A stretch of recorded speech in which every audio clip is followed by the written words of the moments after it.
क्या सरकार हमारे दुखों का कारण है? इस वीडियो में हम जानेंगे 3 प्रकार के दुखों के बारे में। नमस्कार।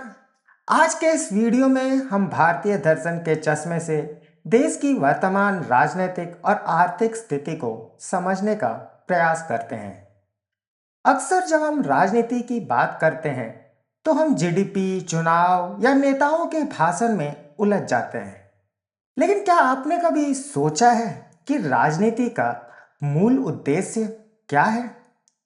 भारतीय दर्शन के अनुसार किसी भी व्यवस्था का अंतिम लक्ष्य दुख की निवृत्ति है, यानी जनता के कष्टों को कम करना। मैंने हाल ही में दुख का दर्शन विषय पर कुछ चिंतन किया है।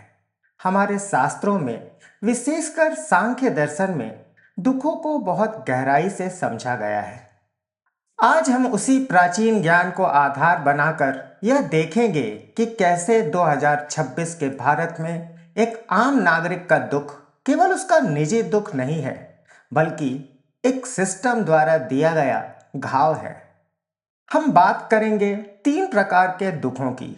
हम बात करेंगे गांधी जी के सत्याग्रह की, और हम विश्लेषण करेंगे उस संसदीय घटनाक्रम का जिसने भारतीय लोकतंत्र में न्याय की परिभाषा को चुनौती दी है।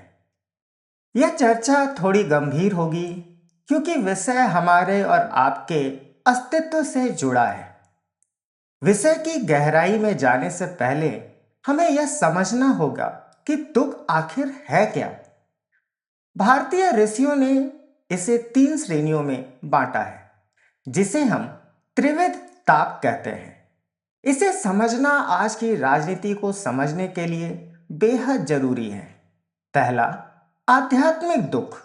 यह वह दुख है जो हमारे अपने शरीर और मन से उत्पन्न होता है, जैसे बीमारी, क्रोध, ईर्ष्या या मानसिक तनाव।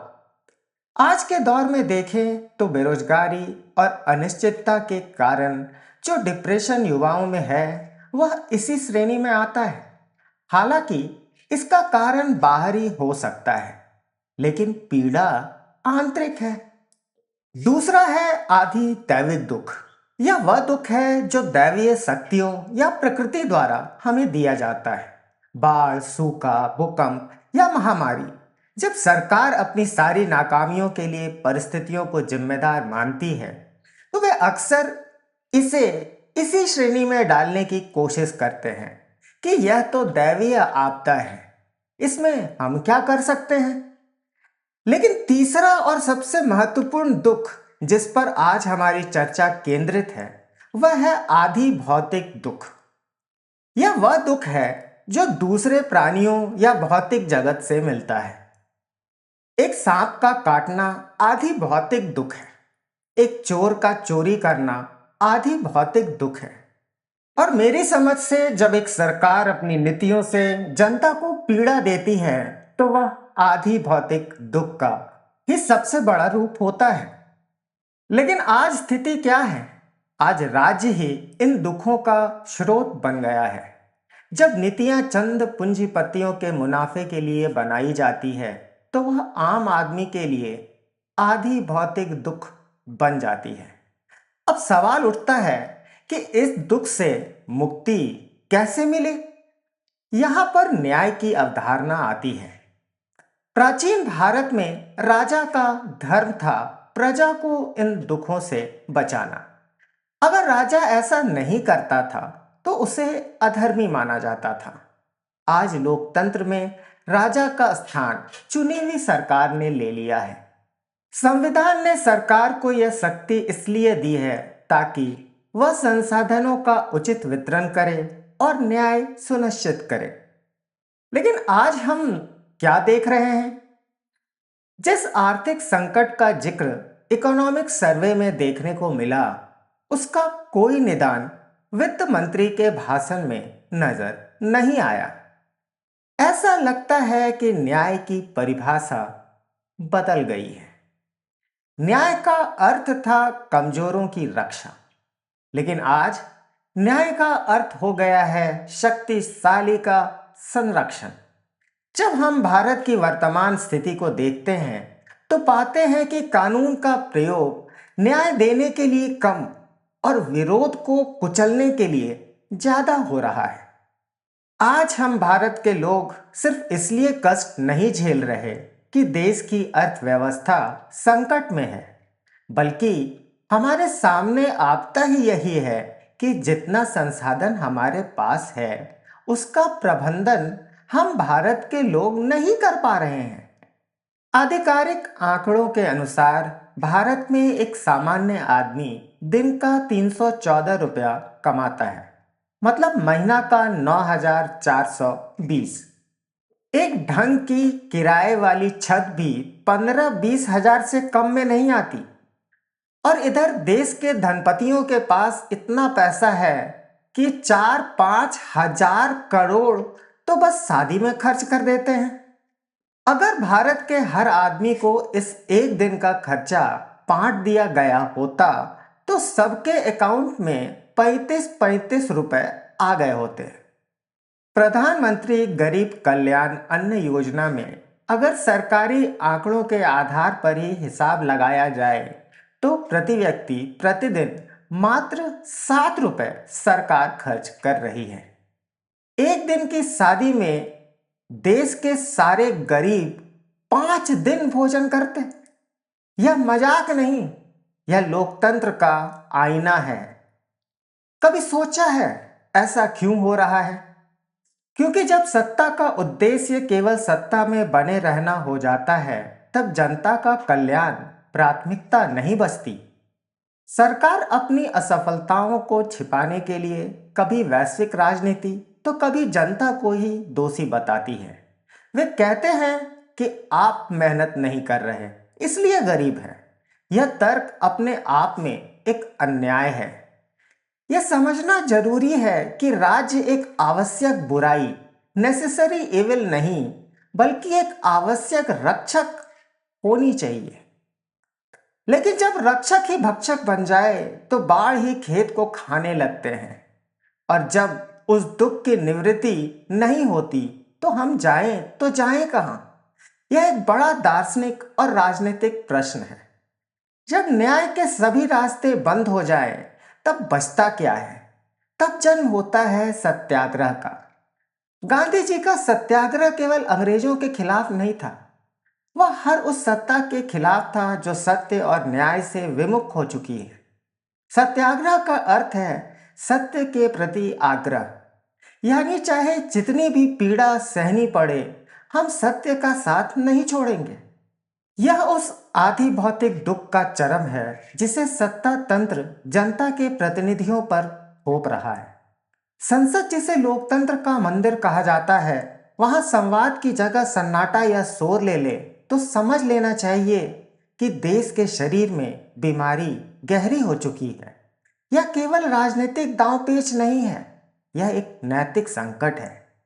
मेरी समझ से आज भारत को एक नए सत्याग्रह की आवश्यकता है, लेकिन यह सत्याग्रह केवल सड़कों पर नहीं बल्कि विचारों में होना चाहिए। हमें यह स्वीकार करना होगा कि आज सरकार के पास 5 किलो अनाज बांटने से बड़ी कोई योजना नहीं है। इसी का ढोल पीट पीट कर सरकार छाती फुलाती रहती है। हमें डराया जाता है, हमें लालच दिया जाता है ताकि हम प्रश्न ना पूछें। लेकिन एक जागरूक नागरिक का धर्म है प्रश्न पूछना। जब संसद में सवाल नहीं पूछे जा सकते तो वह सवाल सड़कों पर पूछे जाएंगे, सोशल मीडिया पर पूछे जाएंगे और हमारे और आपके बीच पूछे जाएंगे। यही लोकतंत्र का सत्याग्रह है। कल ही मैं संसद देख रहा था। लोकतंत्र का यह ड्रामा बड़ा मजेदार था। एक तरफ राहुल गांधी खड़े थे, दूसरी तरफ पूरी सरकार। राहुल बस किसी आलेख से 5 पंक्ति पढ़ना चाहते थे। उन्होंने पढ़ना शुरू किया। पूरी सरकार ऐसे चीख पड़ी जैसे किसी ने थप्पड़ मारा हो। संसद बहुत चीखा, बहुत चिल्लाया, फिर शांत हुआ। राहुल फिर वहीं से शुरू करते हैं। संसद में ताली, फिर शोर। शांति और शोर के बीच लगभग पौने घंटा बीत गया, मगर राहुल गांधी को रक्षा मंत्री, गृह मंत्री और संसदीय कार्य मंत्री ने पढ़ने नहीं दिया। स्पीकर महोदय ने भी सरकार का पूरा सहयोग किया। इस बहस में अनुमानित 1 आध करोड़ रुपए तो खर्च हो ही गया होगा। किस बात का इतना भय है? क्यों आज देश की सरकार इस हाल में नहीं है कि सत्याग्रह कर सके? क्यों वह सत्य के आग्रह को भी मिटा देना चाहती है? अब आते हैं कारण पर, जो इन सभी समस्याओं के जड़ में है। मेरे अनुमान से इसका एक बड़ा कारण अंधाधुंध निजीकरण है। जब देश के संसाधन जल, जंगल, जमीन और यहाँ तक कि शिक्षा और स्वास्थ्य को मुनाफे की वस्तु बना दिया जाता है, तो आधी भौतिक दुख का बढ़ना तय है। घूस देकर तो हम अपने बच्चों को स्कूल भेज रहे हैं। पढ़ोगे लिखोगे तो बनोगे नवाब। पढ़ने को तो भेजा गया नहीं है बच्चों को। जब तक किसी को अशिक्षा, बीमारी और युद्ध से मुनाफा होता रहेगा, कोई सुरक्षित नहीं बचेगा। निजीकरण का अर्थशास्त्र यह है कि लाभ निजी हाथों में जाए और घाटा जनता के सिर मढ़ दिया जाए। जब शिक्षा महंगी हो जाती है तो एक पिता का दुख आध्यात्मिक नहीं रह जाता, वह सिस्टम द्वारा बनाया गया आधी भौतिक दुख बन जाता है। जब अस्पताल में इलाज के अभाव में किसी की जान जाती है तो वह दैविक घटना नहीं है, वह एक राजनीतिक हत्या होती है। हमें यह समझना होगा कि आर्थिक स्वतंत्रता के बिना राजनीतिक स्वतंत्रता अधूरी है, और आज आर्थिक स्वतंत्रता केवल कुछ चुनिंदा लोगों के पास सिमट कर रह गई है। अंत में मैं यही कहूँगा कि भारतीय दर्शन हमें निराशावादी होने नहीं बताता, वह हमें दुखों के स्वरूप को पहचानने की दृष्टि देता है। जब हम अपने दुखों के कारण को समझने लगेंगे, तभी तो उसके निवारण की दिशा में बढ़ पाएंगे। आज आवश्यकता है कि हम अपने दुखों को केवल भाग्य मानकर स्वीकार ना करें। हमें यह पहचानना होगा कि इसमें से कितना दुख तंत्र जनित है और उसके खिलाफ अपनी आवाज, अपना सत्याग्रह बुलंद करना होगा। क्योंकि लोकतंत्र में राजा कोई व्यक्ति नहीं, बल्कि संविधान और जनता की सामूहिक इच्छा शक्ति होती है। इस लोकतंत्र की अवधारणा एक ऐसे ही सत्य का आग्रह है जो बस आपकी चेतना में थोड़ी सी जगह मांगती है। पब्लिक पालिका एक ऐसी प्रस्तावना है जो आर्थिक रूप से हमें ई लोकतंत्र को स्थापित करने का रास्ता सुझाती है। मेरी मंशा यहाँ बस इतनी है कि बहस हो, चल रहे संसद की तरह शोर या शांति ना हो। आप इस बारे में क्या सोचते हैं? क्या आपको लगता है कि आज जिस दौर से गुजर रहे हैं हम, उसमें आम आदमी का दुख कम करने की नीयत भी बची है? अपनी राय हमें कमेंट्स में जरूर बताएं।